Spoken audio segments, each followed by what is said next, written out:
All right, Jim, let's do our Mad Money postgame here now. Boeing finally launching its 787 Dreamliner. So is the Boeing trade totally dead now? Well, Boeing is correlated with the S&P except for on given days where the Dreamliner lifts off. So what does that mean to me? It means that Boeing's been flirting 57, 62, 58, 63, and if it got back to 57, 58, I'd be inclined to buy it, but it doesn't have a big dividend.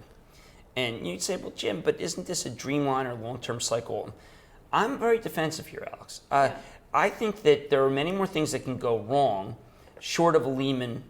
I don't think there'll be a Lehman in Europe, but there are a lot of reasons why the market can go lower. And I would rather buy a Honeywell, which is a little less levered, obviously, to the Dreamliner, but does have Dreamliner, when it yields 3.5.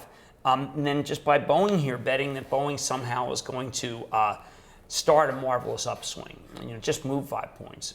And I think that, I mentioned some of the plays. Allegheny Technology could be good, and I certainly like BEA Aerospace. Hexcel is down and shouldn't be. But I got to emphasize that I don't like the market, but I like stocks that have dividends. And I think one of the things that I'm trying to rationalize, I know when I go with Jim Cramer on Twitter, people do not get this at all.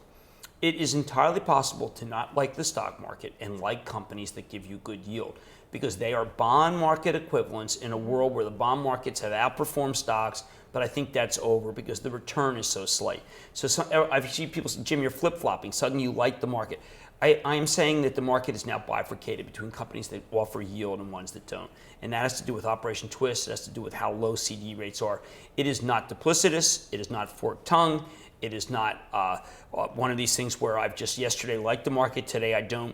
The consistency of this view has been throughout this Greece period, and I can't back away from it. As much as I think unsophisticated people, and I use that word not lightly, do not understand the subtle nature of what I'm saying, which is that if you have a company that yields well, Kimberly-Clark, and it's downgraded today by Citi, don't listen to the downgrade. The downgrade does not take into account the fact that you're getting 4%. Kimberly's been a remarkable performer in a period where it hasn't done well. What happens if it starts doing well? Are you worried about possible dividend cuts if we see earning estimates come down in rough quarters? A lot of these companies, their dividend has been time tested by the 2008 Great Recession. And I see very few possibilities that will happen. And that's where you can take advantage of, say, like the Boeing headline, but still get the safety of the Honeywell, like you're absolutely. mentioning. Honeywell's a really good play. All right, thanks, Jim. I appreciate it. And for more of Jim's stock picks, go to kramerspicks.com.